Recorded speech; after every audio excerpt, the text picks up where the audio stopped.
Hand over the stolen items, thief, or I'll make this a lot worse for you. You really thought nobody would suspect the girl sitting in the corner with that wheelchair? Officer, I don't know what you are talking about. I haven't stolen anything from anyone. Officer Trainum leaned down until his face was level with Irene's. His voice dripped with contempt. Save the act. I've heard better lies from people caught red-handed. Irene tightened her grip on the armrest, but said nothing. What Trainum didn't know was that accusing Irene was about to become the biggest mistake of his career. Before continuing, comment where in the world you are watching from, and make sure to subscribe because tomorrow's story is one you can't miss. The bell above the door was still swinging when Irene Duskwell guided her wheelchair through the entrance of Millhaven Diner and felt the warmth of the place wrap around her like a familiar blanket. It smelled like burnt coffee and maple syrup in there. Like every Tuesday morning she could remember. She maneuvered between the tables with the ease of someone who had learned long ago how to move through a world that wasn't built for her. Chairs pulled out too far, bags left on the floor, people who stepped back without looking. She navigated all of it without breaking stride, without a word, until she reached the corner booth near the window where the morning light came in yellow and soft. She settled in. On the table in front of her sat three things: a stack of blueberry pancakes still steaming from the kitchen, a mug of orange juice sweating in the warmth, and a letter. The letter. Thick, cream-colored paper with the Langford University seal embossed at the top. She had read it so many times the fold lines were starting to go soft. Dear Ms. Duskwell, we are pleased to offer you admission to the School of Engineering. She had read it in bed the night it arrived. She had read it at the kitchen table while Grandma Violet pressed both hands to her cheeks and cried without making a sound. She had read it again this morning, just to make sure it was still real. It was still real. Across the booth, Dory Finley was already talking. That was the thing about Dory. She arrived talking and stopped only when she slept. And even then Irene wasn't entirely sure. Dory was animated and bright, her natural hair pulled up high, her phone on the table face up the way it always was, already open to three different things at once. I'm just saying, Dory said, stabbing a fork in the direction of Irene's pancakes. Langford's engineering program is top 10 in the country. Top 10.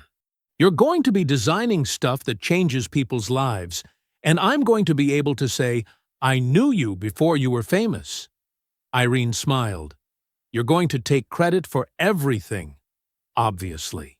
Violet had gone to the restroom a few minutes before. Irene had watched her go, moving with that straight-backed, unhurried walk she always had, the walk of a woman who had seen enough of the world to stop being in a rush through any part of it. She was 68 years old, and she still walked like she was late to save somebody's life. Irene picked up her fork. Her backpack hung from the handle grip of her wheelchair, right where it always was. Worn canvas, covered in small engineering club patches, stuffed with textbooks and a calculator, and the spare copy of her acceptance letter she carried everywhere because losing the original felt unthinkable. Outside the window, the September morning sat quiet and golden. The bell above the door rang again. She didn't look up right away. There was no reason to. Then she felt it. That particular change in the air that a room makes when something is about to go wrong. A shift. A stillness. She had felt it before. In waiting rooms and grocery stores and school hallways. The feeling of being seen in a way that wasn't friendly. She looked up. Two officers had come through the door. The taller one was broad across the shoulders, with a red, well-fed face and the particular kind of confidence that came not from earning respect, but from never having been denied it. His nameplate read, Tranum. He stood just inside the entrance and scanned the diner the way a man does when he owns the room. Slow, deliberate, ceiling to floor. His eyes landed on Irene. They stopped. Something moved across his face. Not suspicion exactly. Something that wore suspicion like a costume. His partner, younger, thinner, with nervous eyes that kept cutting sideways to watch Trainum for direction, followed 2 steps behind. His nameplate read Hank. Dory had gone quiet. Her fork was still in her hand. Trainum started walking toward the corner booth. He didn't look at the counter, didn't look at the other customers, didn't look at anything except Irene. Thomas Wren, the diner's owner, stood behind the counter with a dish towel in both hands and watched them come. He did not move. He did not say a single word. Trainum reached the table and stopped. He looked down at Irene the way people look at something they've already decided isn't worth much. "Got a call," he said. "Theft in progress, store 2 blocks over." He tilted his head slowly toward her wheelchair. "Someone matching your description walked out with a bag." The words landed in the quiet diner like something dropped from a great height. Irene looked at him steadily. "That wasn't me." "That's so." It wasn't a question. He said it the way people say things they don't believe, and want you to know they don't believe. His eyes moved to the backpack hanging from her wheelchair handle. He nodded at it. "Open it." The morning light was still coming through the window. The pancakes were still warm. The letter was still sitting on the table. Everything was about to change. Irene didn't move. Not right away. She sat very still in her wheelchair and looked up at Officer Trainum. And the look on her face was not fear. It was the particular stillness of someone who had learned early that showing the wrong thing at the wrong moment cost you more than silence did. "Open it," Trainum said again. Slower this time, like she hadn't understood him the first time. "You have a report number?" Irene asked. "For this call?" Something shifted in Trainum's expression. A flicker of irritation, quick as a match strike, there and gone. He wasn't used to questions. That much was clear. "I'm not here to answer your questions," he said. "I'm asking you to open the bag." "You're asking me to open my personal property," Irene said, "based on a call you haven't described, with no report number and no description of what was actually stolen." She kept her voice even, measured, like she was reading from a textbook. "I'd like to know what was taken, from which store." "And when?" Hank shifted his weight behind Trainum. He looked uncomfortable. Not uncomfortable enough to say anything, but uncomfortable enough that Irene noticed it, and filed it away. Trainum leaned forward and placed both hands flat on the table. He got close. Close enough that Irene could smell the coffee on his breath. Close enough that the message was unmistakable. "I am bigger than you. I am above you, and you will do what I say. Open." "The bag," he said, "or we're going to have a very different kind of conversation." The diner had gone completely silent. Every customer at every table had stopped eating. 2 women near the window were watching with wide eyes, forks frozen halfway to their mouths. A man in a baseball cap stared down at his plate like it might protect him. Behind the counter, Thomas Wren had stopped pretending to wipe things down. He just stood there, dish towel limp in his hands, watching. Nobody said a word. Dory said, "I'm recording this." Her phone was up, face out, camera running. She hadn't hidden it. She held it openly, aimed squarely at Trainum's face, and her hand was steady even though the rest of her was vibrating with fury. Trainum turned to look at her. Something cold moved into his eyes. "Put that away," he said. "I have a legal right to film a police interaction in a public space," Dory said. Her voice was shaking, but her hand wasn't. "So no." For just a moment, nobody moved. Then Trainum reached out and snatched the phone directly out of Dory's hand. Dory jerked back like she'd been burned. "Hey, that is my property." "You'll get it back," Trainum said flatly, and slid the phone into his shirt pocket like it was nothing. Like it meant nothing. Like Dory meant nothing. Irene's jaw tightened. "Confiscating her phone is illegal," she said. Her voice had changed. Still controlled, but there was an edge in it now, clean and sharp as a blade. You know that. You are standing here knowing that, and you're doing it anyway. Trainum looked back at her. He smiled. It was not a kind smile. It was the smile of a man who had done this before and faced nothing for it. He leaned down until his face was level with hers, close enough that it was a violation all on its own, and he lowered his voice so that only Irene could hear what he said next. "Who," he said quietly, "is going to believe you, sweetheart?" He let that sit in the air between them for 3 full seconds. Then he straightened up, tugged his belt, and nodded at her backpack again. Irene looked at him. She looked at the phone-shaped bulge in his shirt pocket. She looked at Hank, who was staring at the floor. She looked at Thomas Wren, who looked away the moment her eyes found his. Then she reached down, unzipped her backpack, and placed it open on the table. Inside, 3 engineering textbooks. A Texas Instruments calculator, the same one she'd had since 9th grade, the plastic cracked along one corner. A pencil case. A water bottle. And her acceptance letter. The spare copy. Folded twice. Tucked into the front pocket where she always kept it. Trainum reached in without asking. He picked up each textbook and turned it over like he expected something to fall out. He picked up the calculator, set it down. He pulled out the acceptance letter, unfolded it slowly, and read it. His expression didn't change. He folded it back up. He dropped it on the table. He didn't put it back in the bag. He just dropped it, carelessly, like it was junk mail. "Satisfied?" Irene said. Trainum said nothing. He looked at her one more time, long, deliberate, making sure she felt it, then turned and walked toward the door. Hank followed without looking back. The bell rang once as the door swung shut behind them. The diner stayed silent. Irene reached out and picked up the acceptance letter.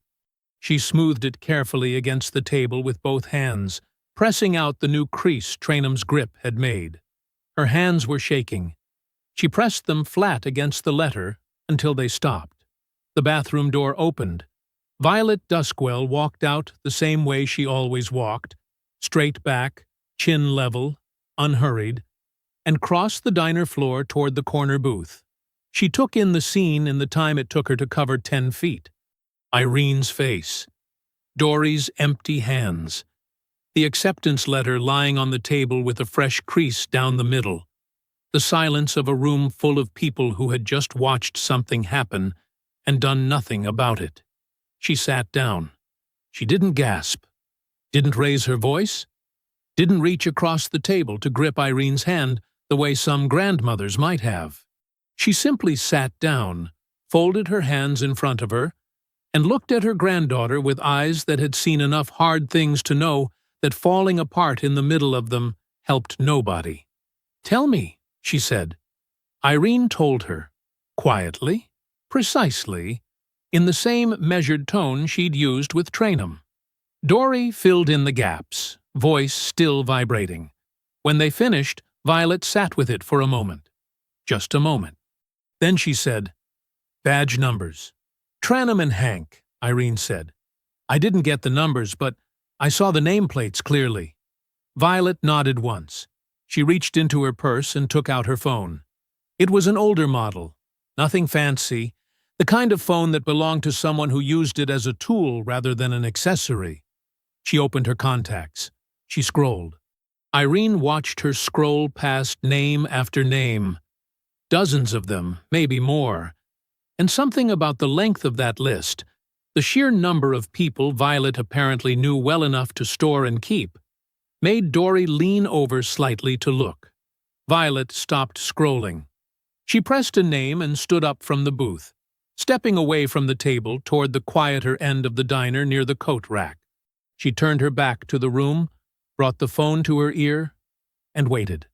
Someone answered on the second ring.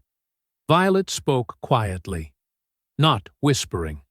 Violet Duskwell was not a woman who whispered, but low and deliberate. in the focused way of someone delivering a report rather than telling a story. Irene caught pieces of it from across the diner.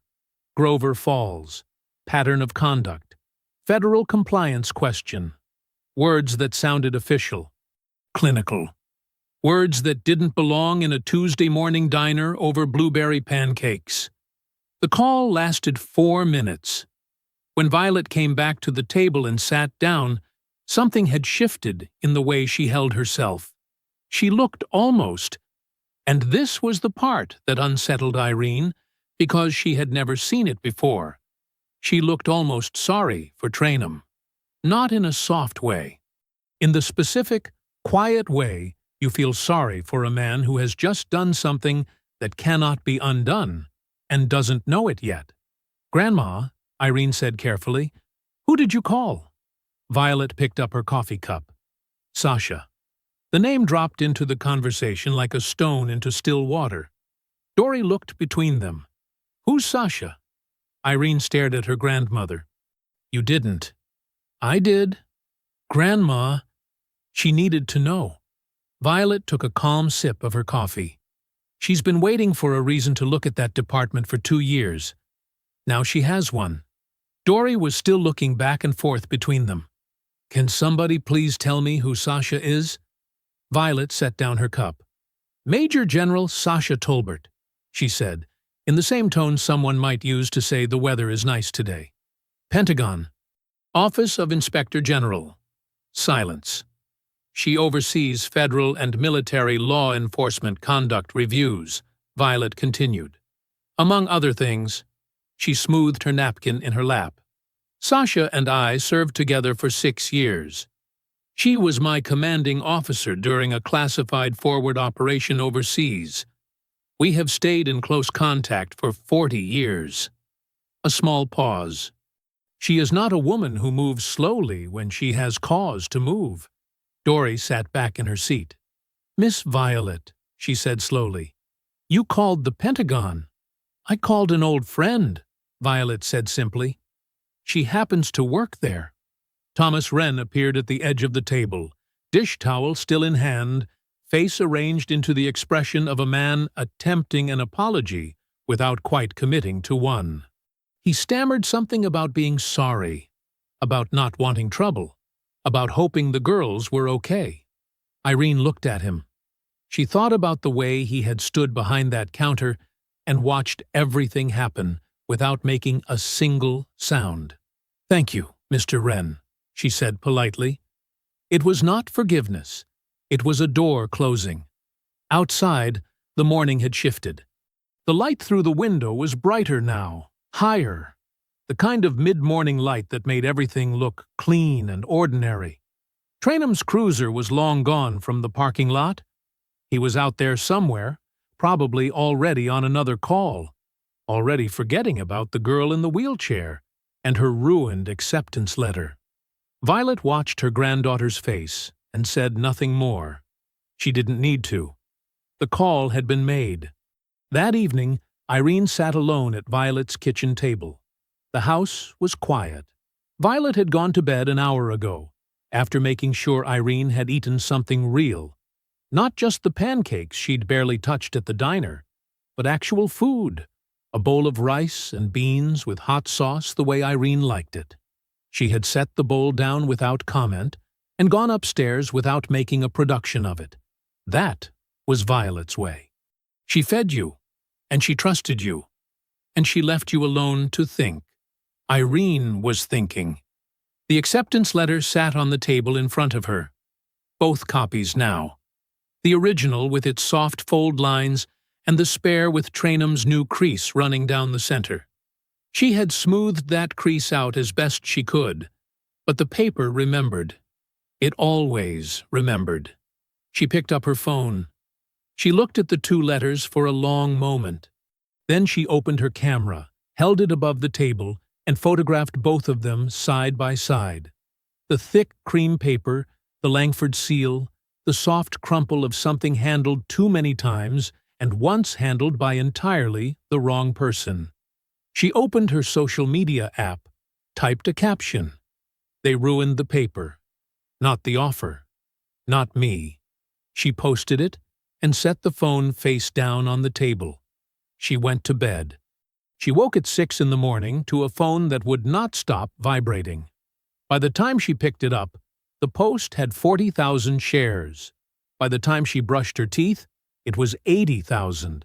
By the time she came downstairs and found Violet already at the stove making coffee, the number had crossed 200,000 and was still climbing. Violet looked at her over one shoulder. "Your phone has been going since 5. "I know." "Sit down." Irene sat. Violet set a mug of coffee in front of her and sat across the table, and together they read through what was happening on the screen. Local news outlets had picked up the story overnight. 3 different journalists had already sent interview requests. A community Facebook group in Grover Falls had a thread with over 400 comments, most of them angry, most of them saying some version of this is not the first time. What none of them knew yet, what Irene only found out when Dory called at 7:30, voice somewhere between laughing and crying, was that Dory's phone had been backing up to cloud storage the entire time.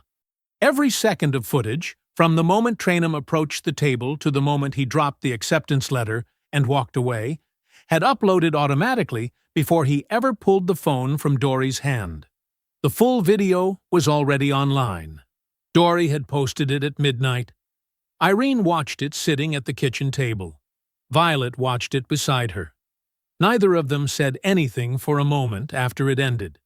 He knew exactly what he was doing, Dory said through the phone. Every single second.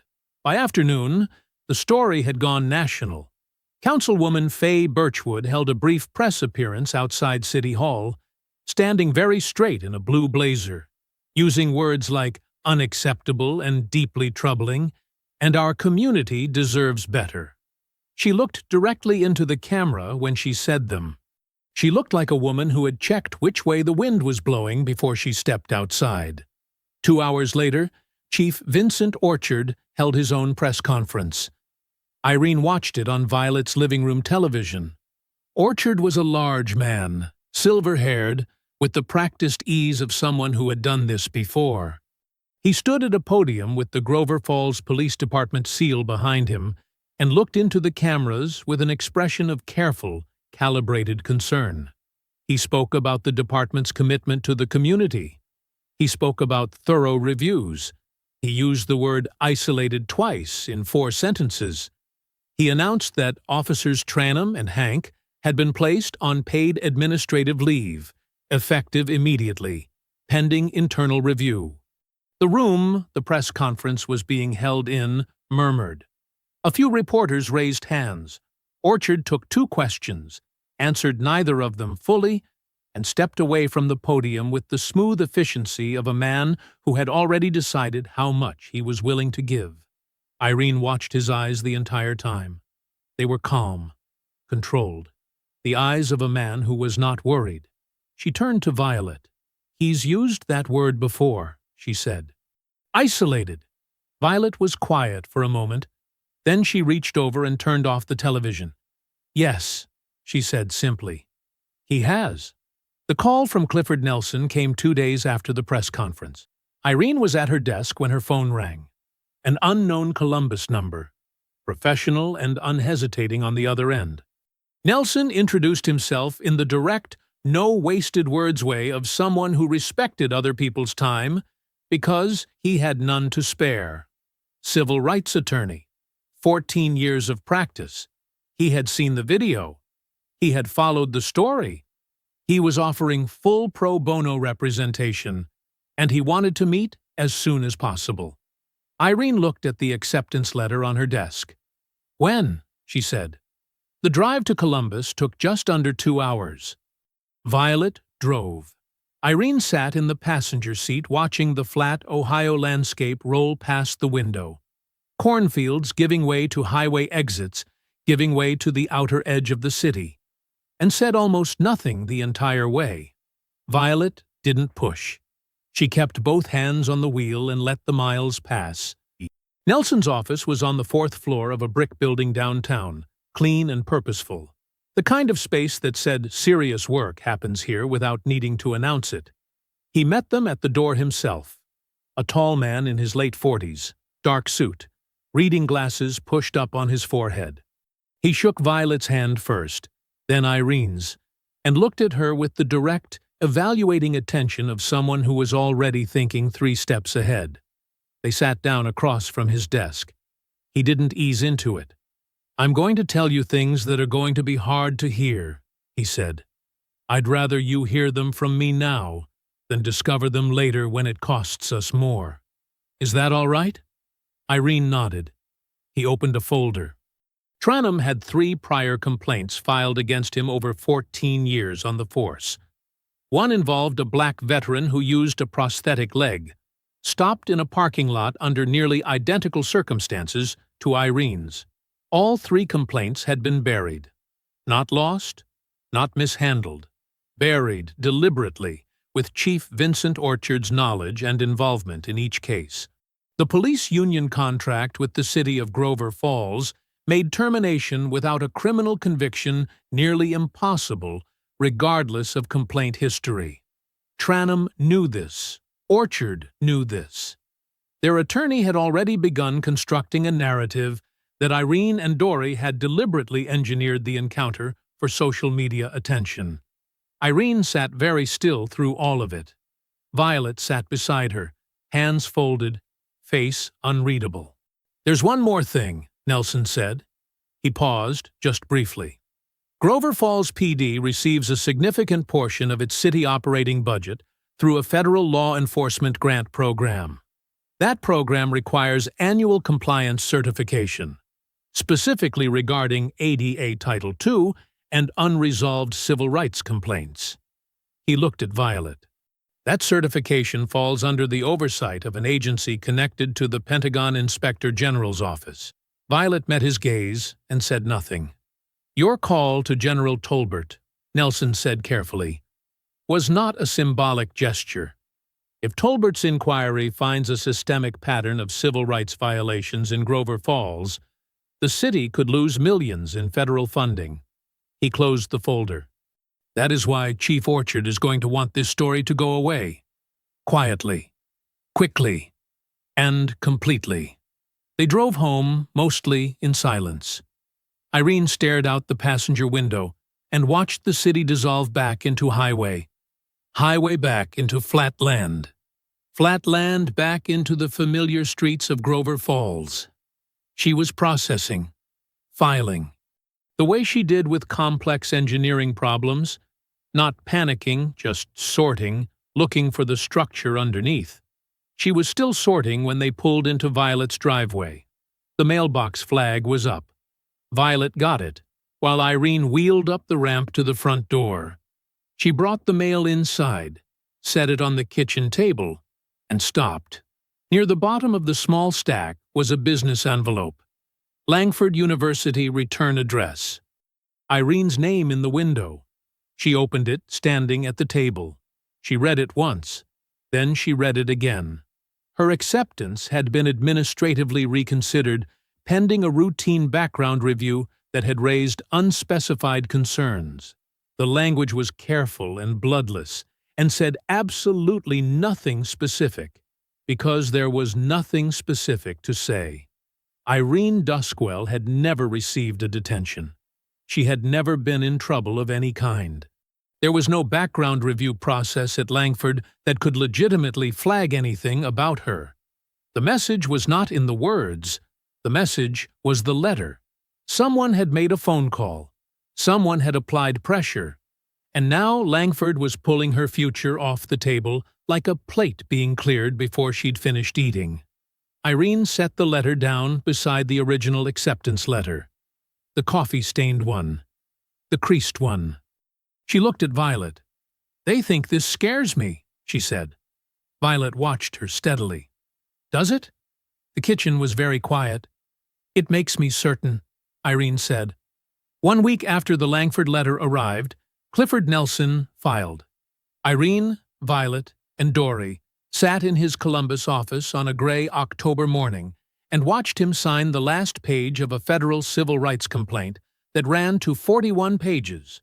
He signed it the way he did everything, without ceremony, without drama, like it was simply the next necessary thing.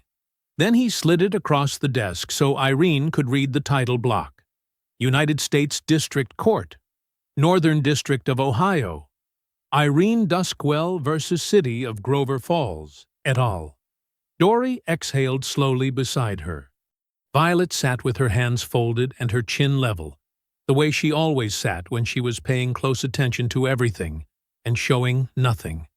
Irene read the title block twice. Then she looked up at Nelson. "What happens now?" she said. "Now," he said. "They fight back." He was right. They didn't wait.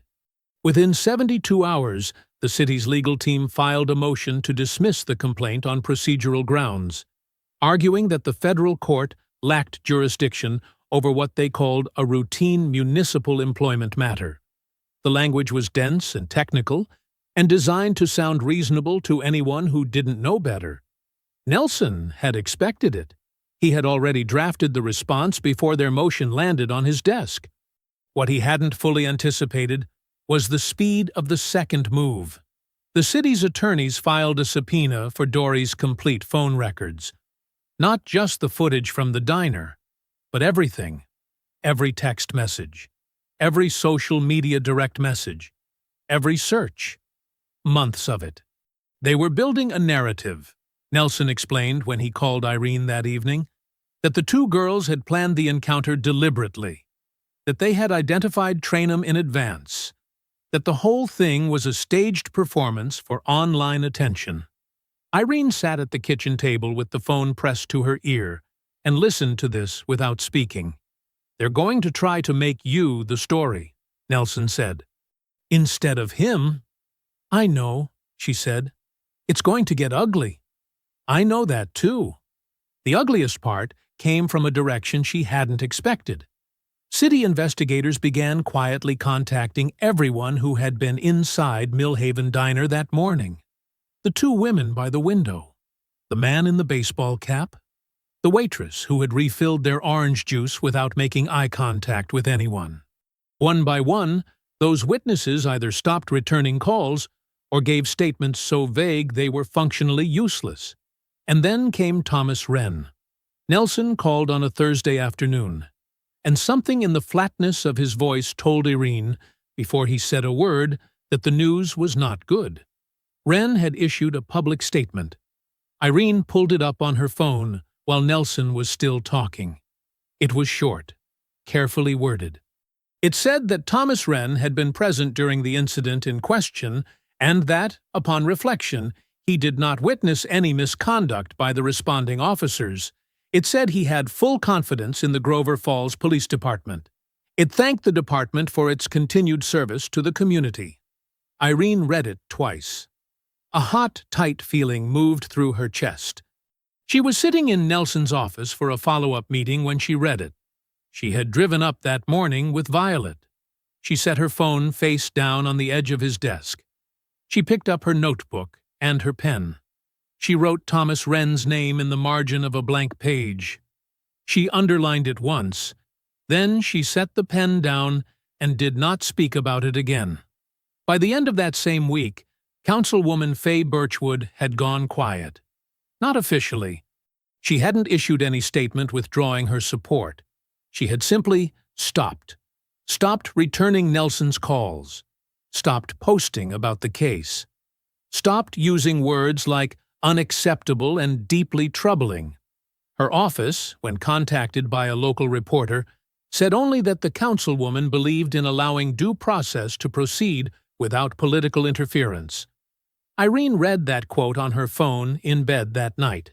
She thought about the blue blazer, the careful eye contact with the camera, the way Birchwood had stood outside City Hall and made the word community sound like something she owned. She put her phone down and stared at the ceiling.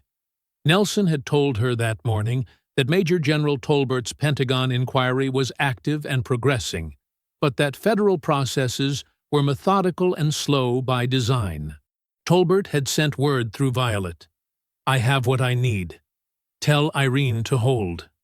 Holding felt like standing still while the ground moved under her feet. She closed her eyes. She held. The message came through Nelson's office on a Wednesday morning, 2 weeks into the legal battle.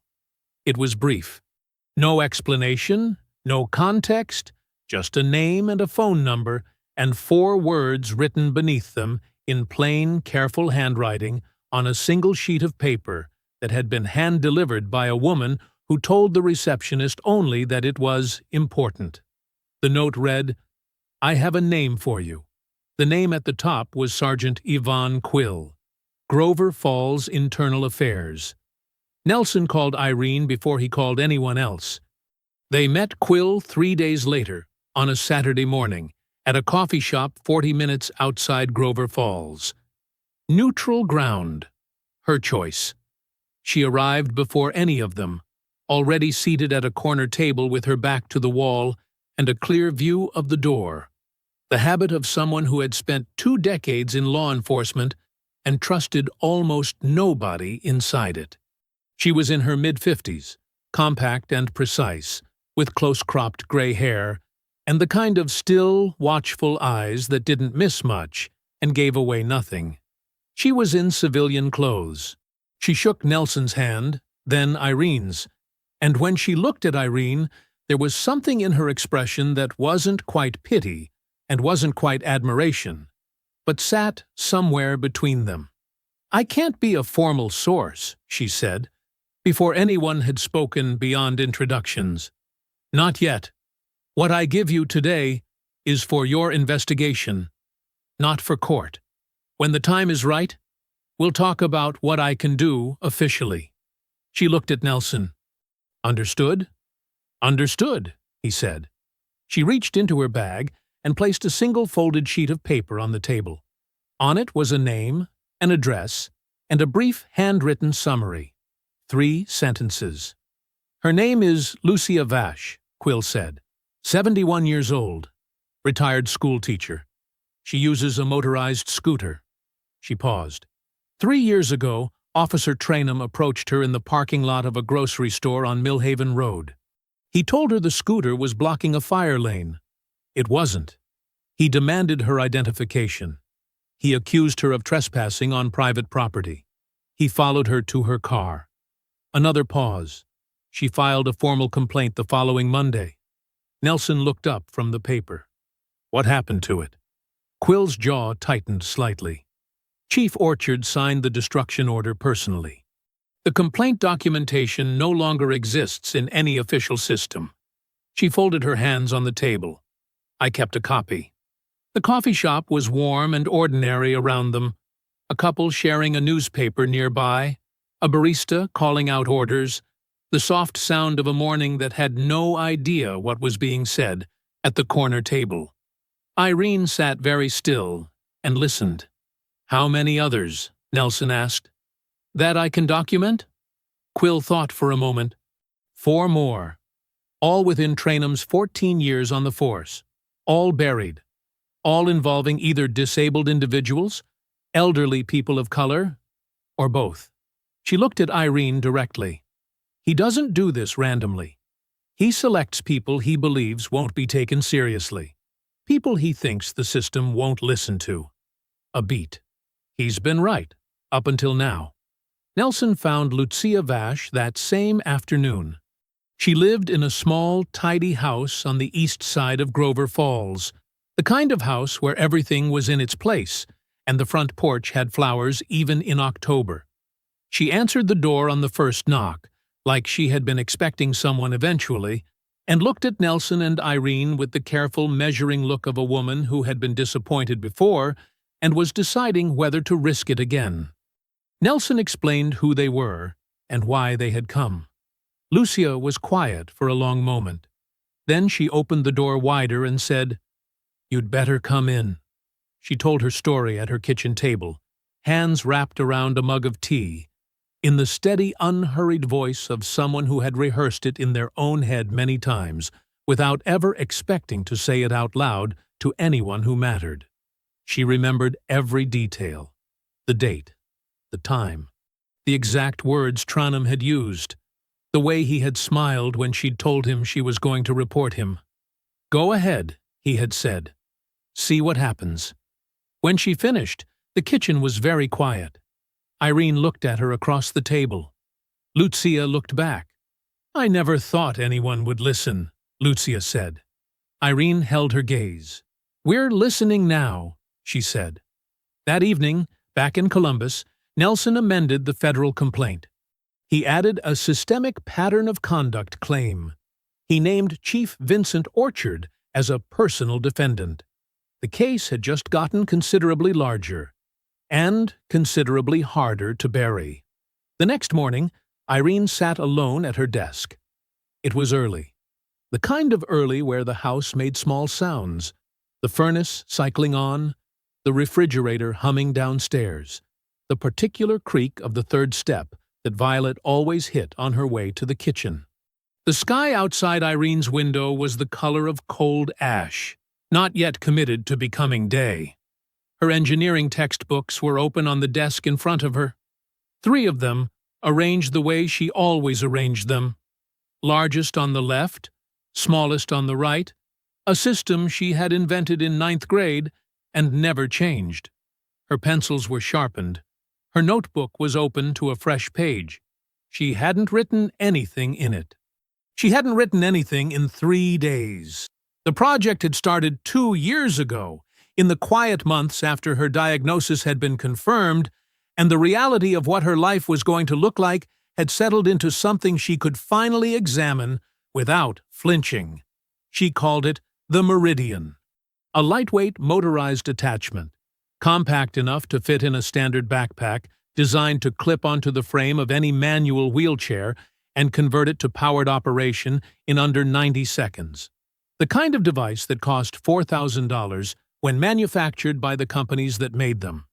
The kind of device that Violet had spent 6 months researching second-hand options for before they found one that was barely functional and cost more than they could comfortably afford. Irene wanted to build it for $200. She wanted to build it for the girl who was going to be diagnosed next year, in some other city, in some other house, whose grandmother was also going to spend months on the phone with insurance companies and equipment suppliers and charitable foundations and come up against the same walls Violet had come up against. She wanted to build it because she knew exactly what it felt like to need something and be told in 100 different quiet ways that people like her weren't really the target market. Langford's engineering program had a fabrication lab, 3 materials science professors whose research focused on accessible design, and a partnership with a medical device company that funded student prototypes. It was not just the next step in her education. It was the specific door she needed to walk through to build the specific thing she was trying to build. She stared at the blank notebook page. Downstairs, she could hear Violet moving through her morning, the sound of the kettle, the soft thud of cabinet doors, the particular rhythm of a woman who had maintained the same morning routine for 40 years, regardless of what was happening around her. There was something steadying about that sound. Irene had always found it steadying. She thought about the 2 jobs, the early shifts and the late ones, the years of careful saving, the way Violet had handed her that first acceptance letter and said, "I knew," not "I hoped," not "I thought maybe," but "I knew." Like it was simply a fact she had been waiting for the world to catch up to. The guilt sat in her chest, like a stone. She picked up her phone. She scrolled back to the original post, the coffee-stained letters, the caption, and read through the comments the way she had been doing every few days since it went up. Not the threats, not the hostile ones, the other ones. "This happened to my son. He's 23, and in a chair, and they treated him like a criminal for existing in a parking lot. Thank you for not staying quiet. I'm 67 years old, and I've been saying for 20 years that this happens. Nobody listened. They're listening now. My daughter has cerebral palsy. She's 12. I read her your caption this morning. She cried. I cried. Please, keep going. Irene read them slowly, all the way down, hundreds of them, stretching back weeks. She set the phone face down on the desk. She already knew about the photograph. Nelson had sent it to her the day before without comment, just the image attached to a text message. Tranum and Hank, out of uniform, seated across a table from Chief Vincent Orchard, outside a restaurant near City Hall. All three of them laughing. Orchard's hand on Tranum's shoulder. The easy body language of men who believed themselves untouchable. Photographed mid-sentence in the middle of an ordinary lunch. Someone had posted it to a local social media page with the caption, "Nothing to see here." Irene had looked at the photograph for a long time. Then she had put her phone down and picked up her pencil. She began with the frame, the base plate, the attachment mechanism.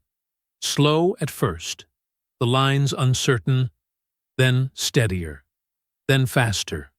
The notebook page filled, then the next one, then the next. She drew until her hand ached, and the sky outside her window had gone fully dark. She was still building. They had not stopped her yet.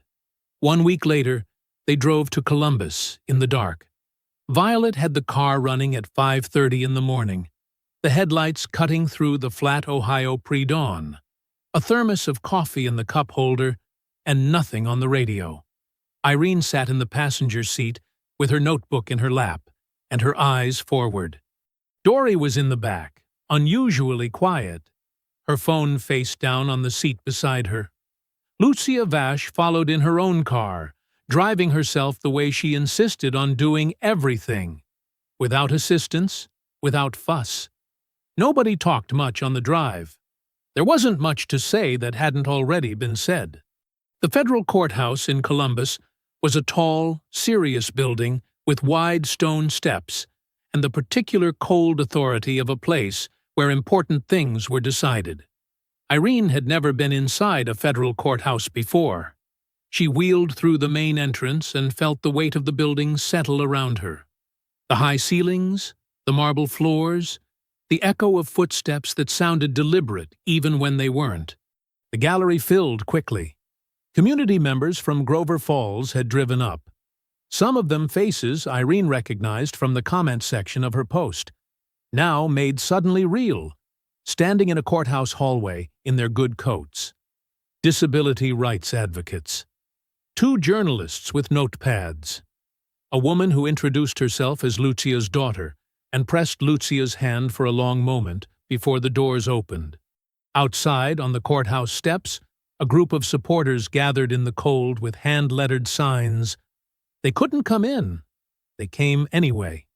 Judge Harriet Folsom entered the courtroom at precisely 9 o'clock, and the room rose. She was a small woman in her early 60s, with sharp eyes behind wire-rimmed glasses and the practiced efficiency of someone who had heard a great many arguments and developed a finely calibrated detector for the ones wasting her time. She settled into her seat, opened the file in front of her, and looked out at the courtroom with an expression that said, clearly and without words, that she expected the morning to be productive. Nelson stood up. He was precise. He was calm.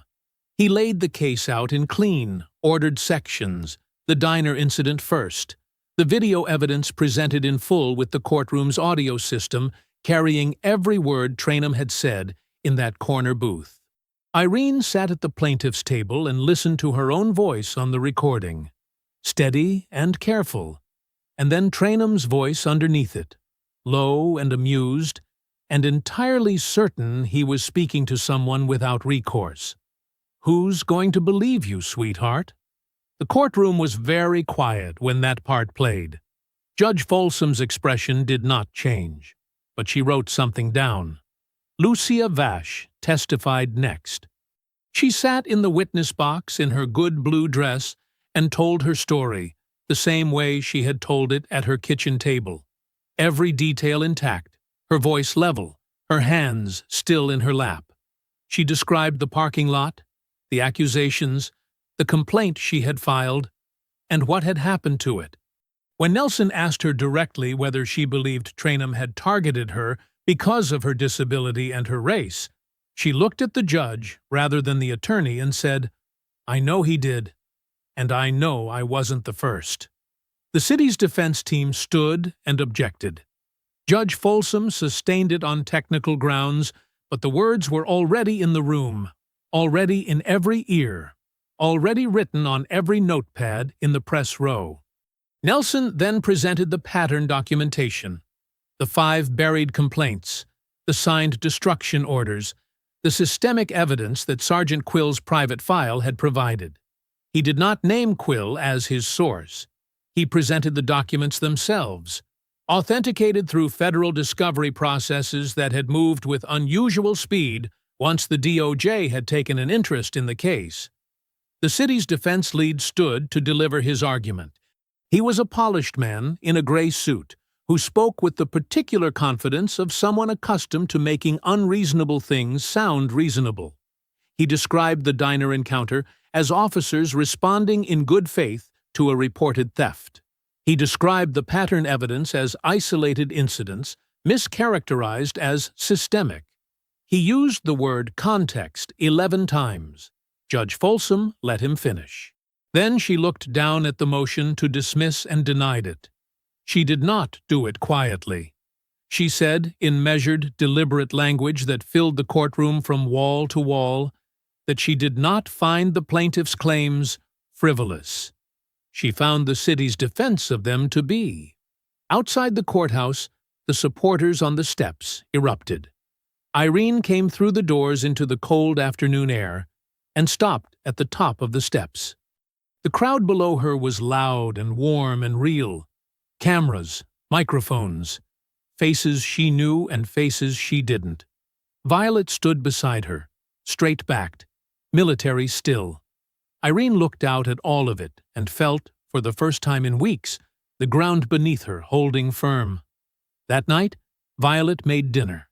They ate together at the kitchen table, just the two of them, quiet and easy, the kind of meal that doesn't need conversation to mean something. Irene allowed herself, just this once, to think it might nearly be over. She was wrong. The call came 48 hours after the hearing. Irene was at her desk, sketchbook open, working on the Meridian's attachment mechanism when her phone buzzed with Nelson's name. She picked up on the second ring. His voice was different from the voice he'd used on the courthouse steps 2 days ago. That voice had carried something close to triumph. This one was stripped clean of everything except the facts. "The police union filed an emergency injunction this morning," he said. "State court. They got Judge Randy Casper." Irene set down her pencil. "What does that mean?" "It means they went to a state court judge with documented ties to the union's political donors and asked him to freeze all disciplinary action against Tranum and Hank pending a full state court review." A pause. He granted it. Temporary restraining order. Effective immediately. The room felt suddenly very still. "How long?" Irene asked. "The review could take 18 months." She sat with that number for a moment. 18 months. Long enough for the news cycle to move through several complete rotations. Long enough for witnesses to grow tired. Long enough for community outrage to cool into resignation. Long enough for Trainum and Hank to simply wait it out, drawing their salaries, their lives entirely unchanged while the machinery ground slowly forward. That was the point. She understood it immediately. The way you understand something that is designed to be understood. A message delivered in the language of legal procedure. "We can outlast you. Is there anything we can do about the TRO?" she asked. "We challenge it in state court, which takes time. We argue federal preemption, which also takes time." Nelson's voice was steady, professional, giving her the information without the panic. They knew exactly what they were doing. The federal case is still active. The TRO can't touch that. But the employment actions, the terminations, the disciplinary process, all of it is frozen until the state court moves. After she hung up, Irene sat at her desk for a long time without moving. The second blow landed 3 days later. It came from everywhere at once, the way coordinated things do. Too simultaneous to be coincidental, too organized to be organic. A local conservative radio host led with it on his morning show. 3 regional news websites ran variations of the same story within hours of each other. A nationally syndicated commentator picked it up by afternoon. The story, in all its versions, said the same thing. Irene Duskwell and Dory Finley had planned the diner encounter in advance. They had identified Trainum specifically.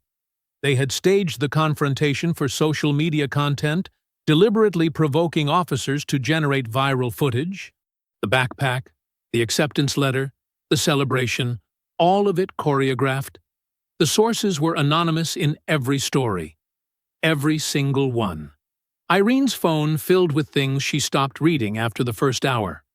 Dory called her twice, and Irene could hear in Dory's voice the specific kind of shock that comes from discovering that a lie, told loudly enough and in enough places simultaneously, starts to sound like it might be true to people who weren't there. "They're calling us liars," Dory said.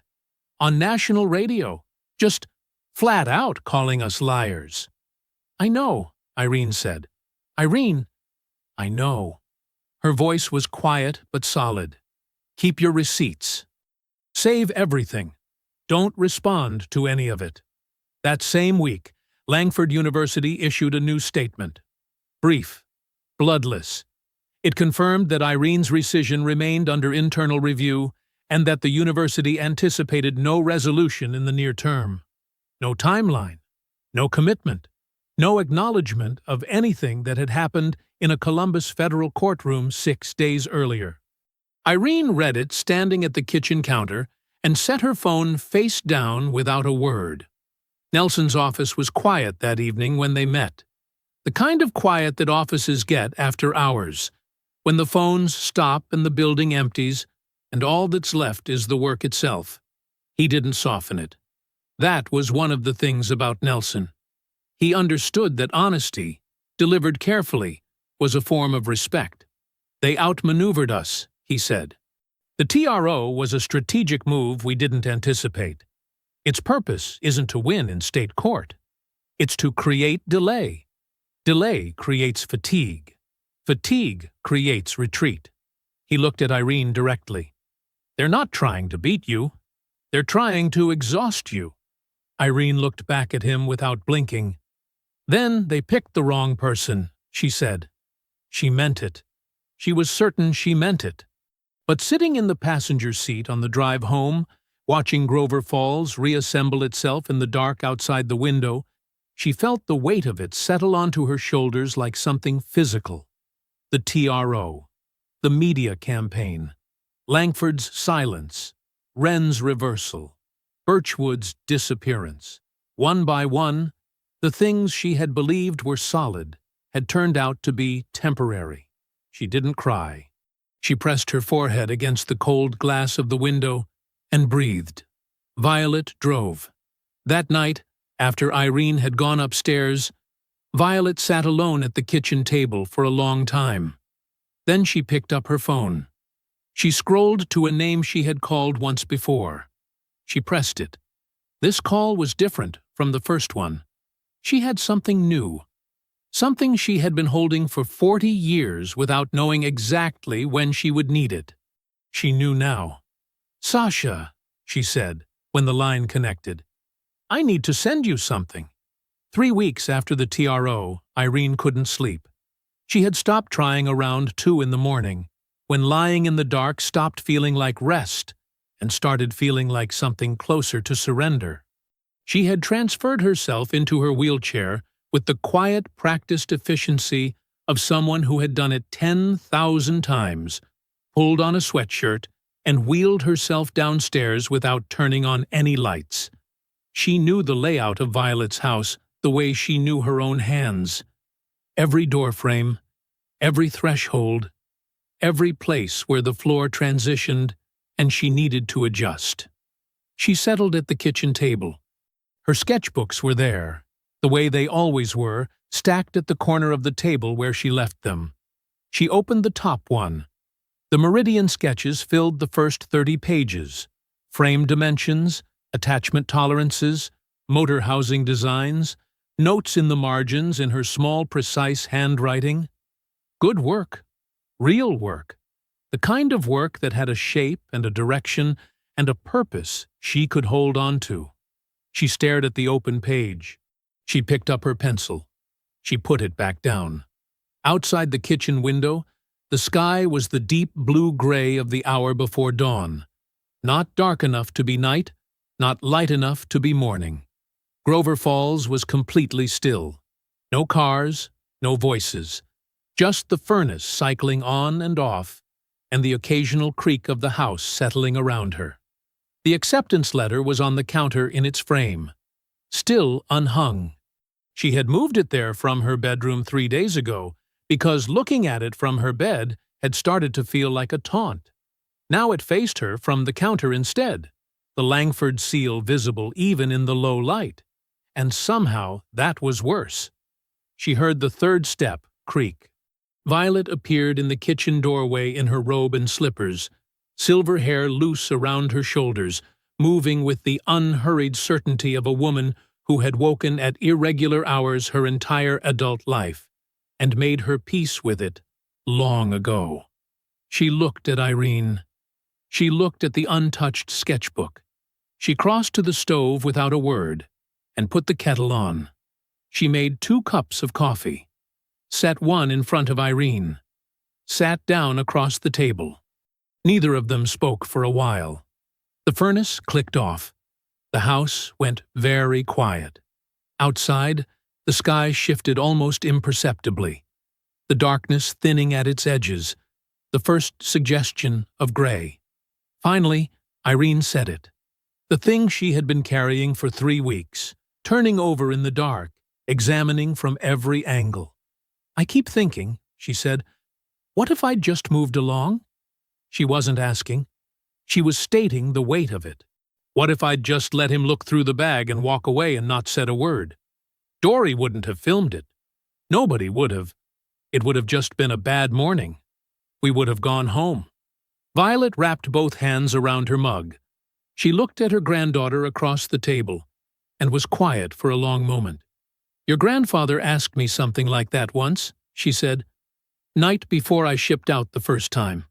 He sat across from me, right across, the way I'm sitting now, and he said, 'Ruth, what if you just stay home? What if somebody else goes?'" Irene looked at her. "And I told him," Violet continued, her voice even and unhurried, "that if I stayed home when they needed nurses, I was making a decision. Not a passive one, an active one. I was deciding that the men over there weren't worth the cost to me personally." She paused. "That's always the real question. Not can I fight this, not will I win.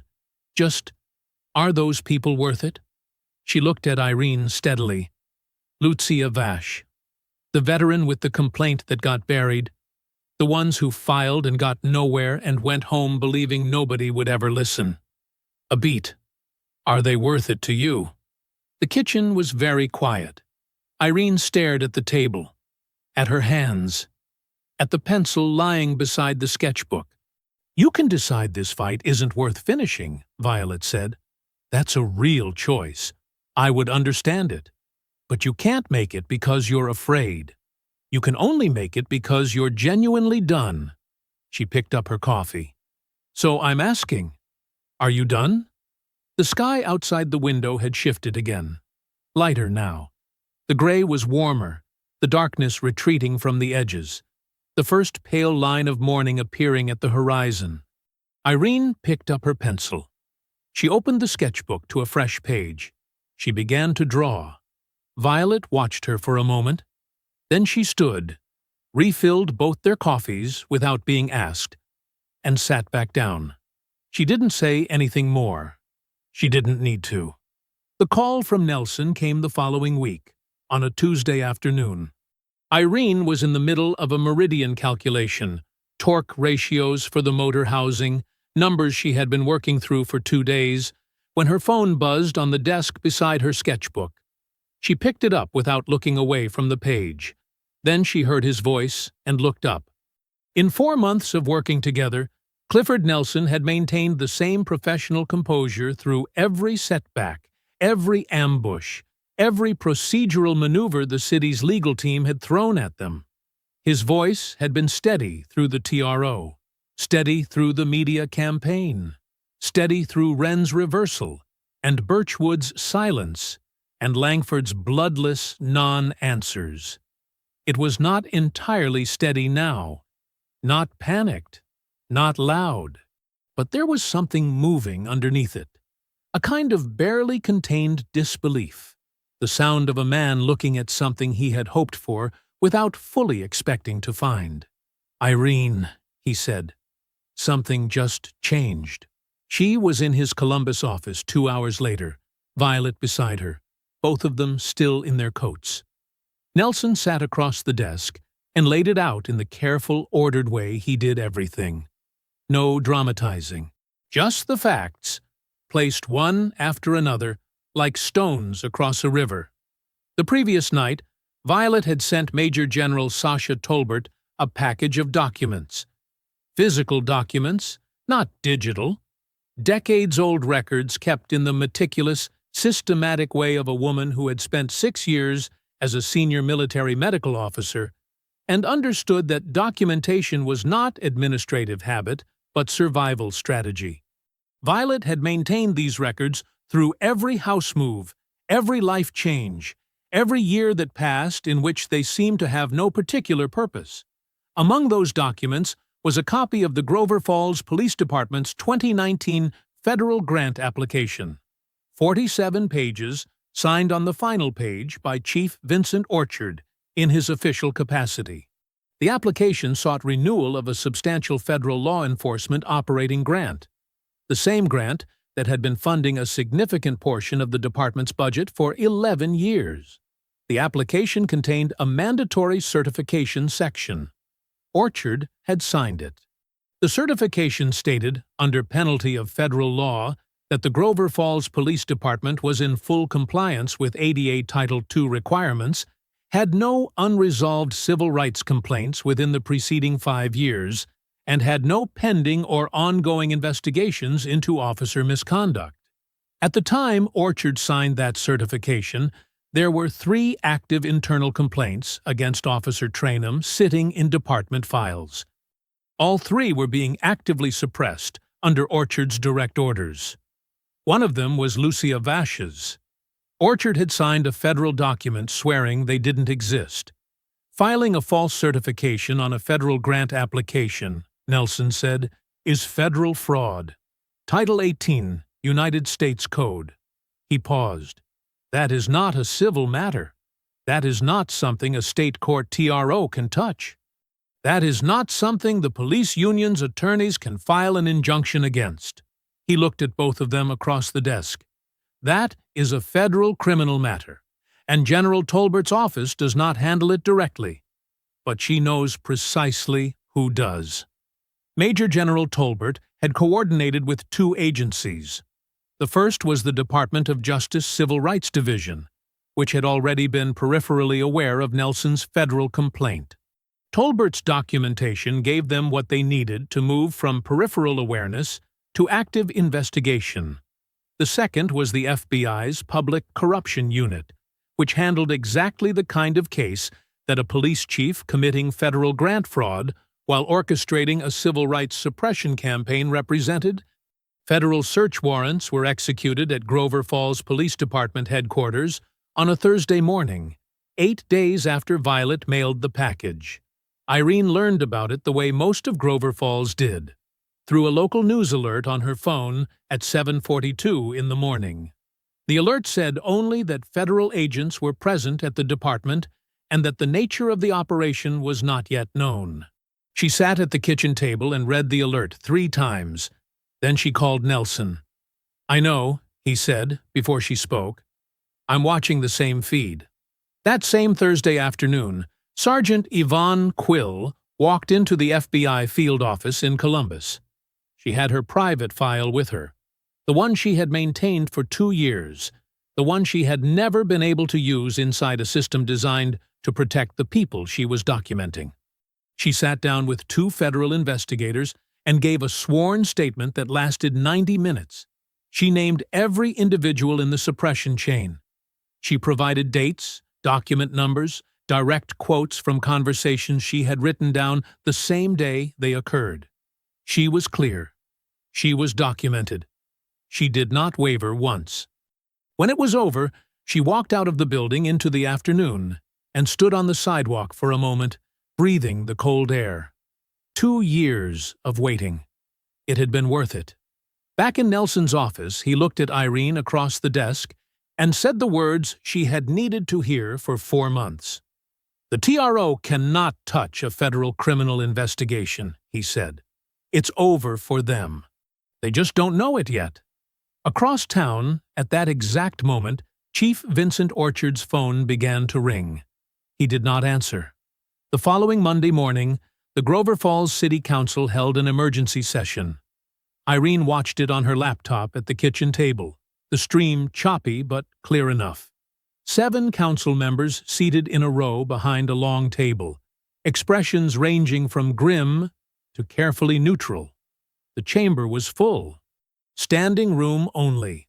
Community members packed the public gallery, some of them people Irene recognized from the courthouse steps in Columbus, some of them faces she had never seen before, but who had clearly been waiting a long time for exactly this morning. The session lasted 22 minutes. At the end of it, Chief Vincent Orchard was placed on unpaid administrative leave, effective immediately, pending a federal criminal investigation into grant fraud and civil rights obstruction. The vote was 6-1. The single dissenting vote belonged to a council member who represented Orchard's district and who would, Nelson noted in a text to Irene during the session, be facing his own uncomfortable questions before long. An hour later, a photographer outside the Grover Falls Police Department captured the image that would run on every local news outlet by afternoon.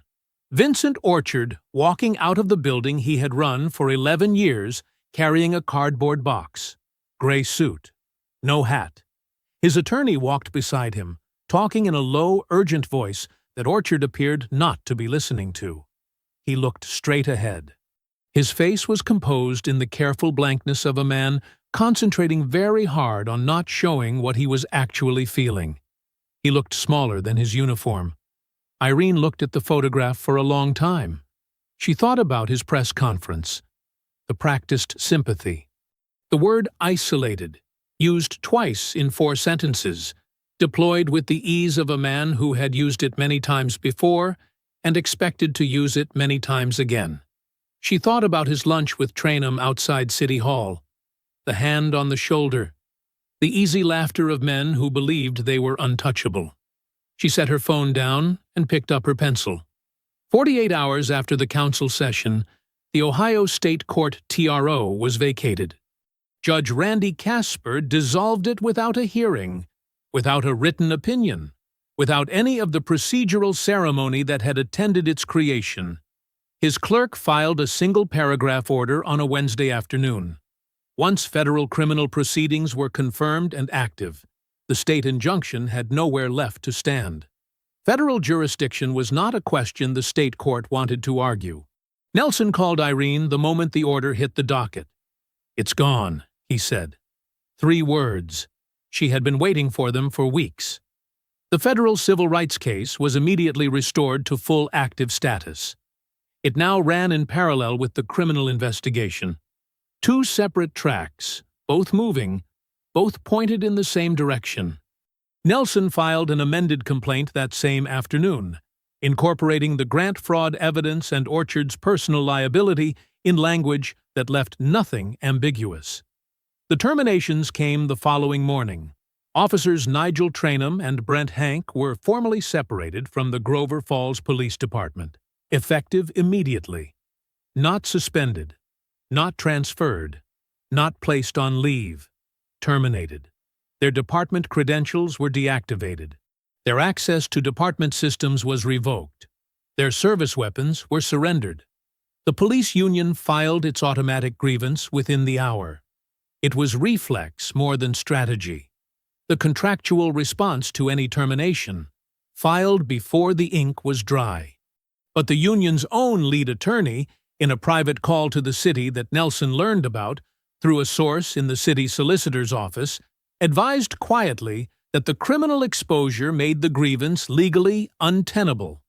Defending officers under active federal indictment using member dues, in a case this public and this documented, was not a fight the union's leadership had any appetite for. The grievance sat on file. Nobody pressed it forward. The federal indictment of Nigel Tranum arrived on a Friday. 2 counts: deprivation of civil rights under color of law, conspiracy to obstruct a civil rights investigation. The document was public record, available to anyone who looked for it, written in the plain declarative language of federal legal proceedings that left no room for interpretation or spin. Hank had cooperated.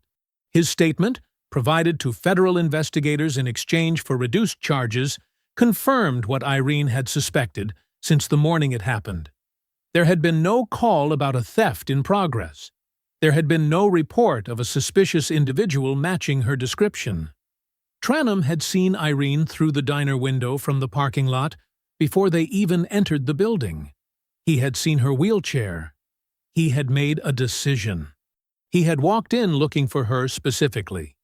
Nelson sent Irene the indictment document as a PDF.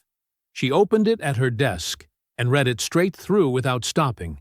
When she reached Hank's statement, the part that confirmed the fabricated call, the deliberate targeting, the premeditation of all of it, she stopped. She read that section again. He saw the placard. She said quietly. To no one. He knew. The room was very still around her. She set the document down on the desk beside her Meridian sketches. The indictment and the engineering drawings, side by side, 2 different kinds of work aimed at 2 different kinds of justice, and sat with the weight of it for a long, quiet moment. Then she picked up her pencil and got back to work. Thomas Wren knocked on Violet's front door at 9 in the morning. No call ahead, no text. Just a knock. And when Violet opened the door, he was standing on the porch in a plain jacket, hat in both hands, turning it slowly the way people turn things when they don't know what to do with their hands. He looked like a man who had made a decision and arrived before he could talk himself out of it. Violet looked at him for a moment. Then she opened the door wider and stepped aside. He sat at the kitchen table across from Irene, hat on the table beside him, hands folded in front of him. No cameras, no journalists waiting outside, no carefully prepared statement with language reviewed by an attorney. Just a man in a kitchen, looking at a girl he had failed, trying to find the beginning of an honest sentence. Irene waited. I was scared, Wren said finally. His voice was rough, like the words had been sitting in his chest for weeks and had worn the edges off his throat on the way out. They came around, city inspector, couple of guys I'd never seen before, asking questions about my kitchen ventilation, my fire exits, my liquor license. Little things. Nothing they could actually close me on, but enough to make it clear that... He stopped, looked at his hands. They didn't have to say it directly. I understood. Irene said nothing. I've owned that diner for 19 years, he continued. I built it myself. My father worked in a diner his whole life and never owned a square foot of it. And He stopped again. That's not an excuse. I know that. I'm not telling you so you'll excuse it. He looked up at her. I'm telling you because you deserve to know it wasn't nothing to me. Standing there and saying nothing. It wasn't nothing. The kitchen was quiet. Irene looked at him steadily. She thought about the dish towel, the way he had stood behind that counter with it in both hands, and watched Trainum lean into her wheelchair space and said absolutely nothing. She thought about the statement he had issued afterward, the careful, bloodless language, the full confidence in the department, the erasure of everything he had witnessed with his own eyes.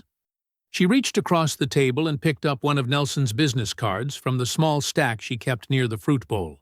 She held it out. "My attorney will be in touch," she said. "He'll need your official witness statement. Everything you saw. All of it." She held his gaze. "Can you do that?" Ren took the card. He looked at it for a moment. "Yes," he said. "I can do that." He left 20 minutes later. Violet closed the door behind him and came back to the kitchen. She didn't say anything about it. She put the kettle on. That same afternoon, Councilwoman Faye Birchwood stood at a podium outside City Hall in her good blue blazer and announced the introduction of a sweeping municipal ordinance. Mandatory body cameras for all Grover Falls officers, active at all times during any public interaction, with footage retained for a minimum of 3 years. An independent civilian review board, appointed by community election rather than mayoral appointment, with full subpoena power and the authority to recommend termination without requiring a criminal conviction. She spoke for 11 minutes. She used the word accountability 7 times. She did not mention that she had spent the better part of 3 months saying nothing, filing nothing, doing nothing while the legal machinery ground forward without her. A reporter asked Irene about Birchwood's announcement at her own press appearance outside Nelson's office an hour later. Irene considered the question for a moment. The people of Grover Falls deserve accountability that exists whether or not it's politically convenient, she said. She didn't look away from the camera when she said it. The reporter pressed, "Is that a yes or a no on Councilwoman Birchwood?" "It's an answer," Irene said simply. The call from Langford University came at 6:15 that evening. Irene was in the kitchen helping Violet with dinner when her phone rang. A Columbus area code she didn't recognize. She answered it standing at the counter, a dish towel over one shoulder, completely unprepared for what came next. The university president introduced himself. He did not have his communications director on the line. He did not read from a prepared statement. He spoke in the direct, slightly formal way of a man who understood that some conversations required him personally and could not be delegated. The rescission was improper. It was fully reversed, effective immediately. Her acceptance to the School of Engineering stood without condition. Furthermore, the university was offering Irene a full 4-year merit scholarship. He cited her demonstrated character. He cited the university's obligation to correct what he carefully described as an administrative failure that did not reflect the institution's values. He said he was sorry. He said it like he meant it. Irene listened to all of it without interrupting. She thanked him. She said she looked forward to starting in the fall. Violet was at the stove with her back turned, stirring something, and she had heard every word of it through the small kitchen. She did not turn around. Her shoulders had changed, though. Something released in them. Something that had been held tight for months. Neither of them spoke. The kitchen smelled like dinner. Outside the window, the evening was going dark and quiet over Grover Falls, ordinary and unhurried, the same as any other Thursday. Irene set her phone down on the counter. She picked up the dish towel and went back to helping with dinner. The morning after the call, Irene woke early. Not the sleepless, hollow early of the past 3 months. The 2 a.m. Ceiling staring. The quiet dread. The weight of everything unresolved pressing down on the dark. This was different. This was the kind of early that felt like the beginning of something, rather than the middle of something hard. She transferred into her wheelchair, pulled on a sweatshirt, and went downstairs. The kitchen was empty. The house was still. The acceptance letter sat in its frame on the counter, exactly where it had been sitting for weeks, unhung, waiting. Irene looked at it for a long moment. She picked it up. The frame was simple. Dark wood, clean lines, the kind of frame you bought because it suited the thing inside it, rather than calling attention to itself. Violet had bought it 2 years ago, before the applications were even submitted, and had set it on the counter without explaining why. She hadn't needed to explain. Irene had understood. She turned it over in her hands. The coffee-stained letter, the soft fold lines, the creased corner from the day it had lived in her backpack through everything. The Langford seal, still sharp and clear despite all of it. She had carried this piece of paper through the worst months of her life, and it had held together. It had not fallen apart. Neither had she. She found the hammer in the kitchen drawer where Violet kept it. She measured the wall across from the table with her eye, the wall she looked at every morning over breakfast, the wall that currently held nothing but a faded watercolor of a garden that had been there since before Irene was born. She hung the frame. She wheeled back to the table and looked at it from there. It was exactly right. The gathering outside Millhaven Diner happened 1 week later on a Saturday afternoon. Irene hadn't planned it. She hadn't asked for it. Someone in the community had organized it. She still wasn't entirely sure who, and the invitation had reached her through Dory, who had texted her 3 days before with a screenshot and a single message. "You have to come." She almost didn't go.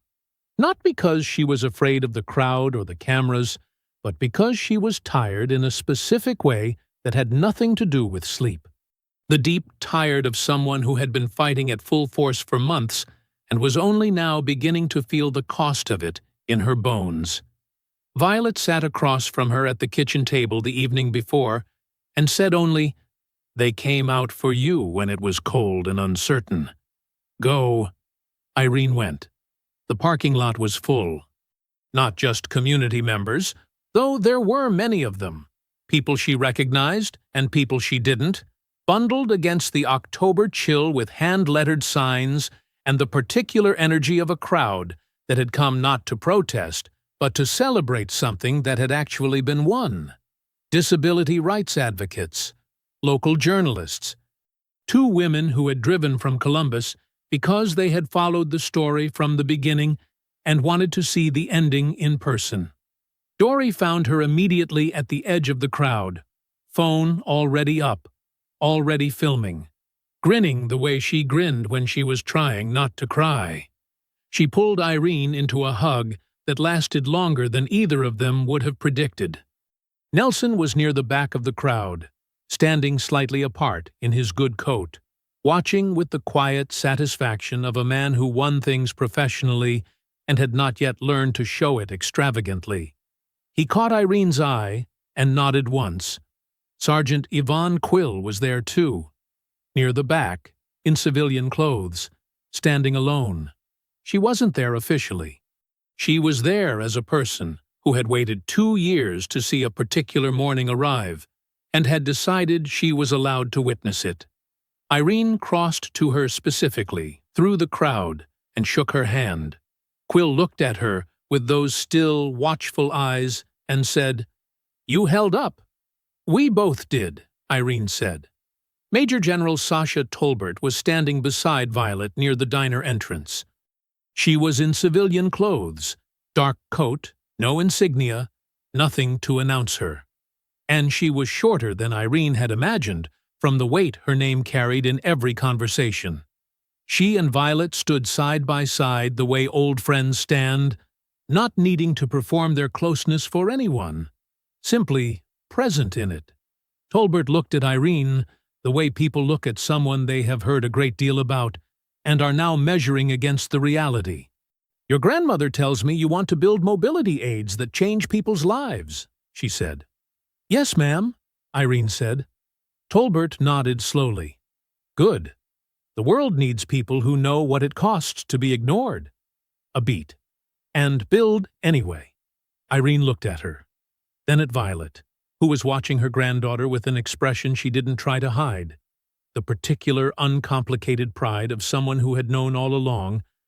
Across the parking lot, Dory had found a better angle, and was filming again, phone held steady, catching everything. She caught Irene's eye across 30 feet of crowd and people and autumn light. Irene laughed. Unguarded, sudden, entirely real. The laugh of someone who had forgotten for 3 months what it felt like to have nothing left to brace against. She was 18 years old. She was going to college in 3 weeks. The accessible parking sign gleamed in the afternoon light, clean and bright, at the edge of the lot where her van was parked, right where it belonged. The story ends here. Not quietly, not slowly, not with a long look backward at everything it cost. It ends the way the best things end, at the peak, in the light, with a young woman who refused to move along, surrounded by every person who had refused to let her stand alone, laughing in the exact spot where someone had once looked down at her and decided she didn't matter. He had been wrong. She always had. If you enjoyed the story, leave a like to support my channel and subscribe so that you do not miss out on the next one. On the screen, I have picked 2 special stories just for you. Have a wonderful day.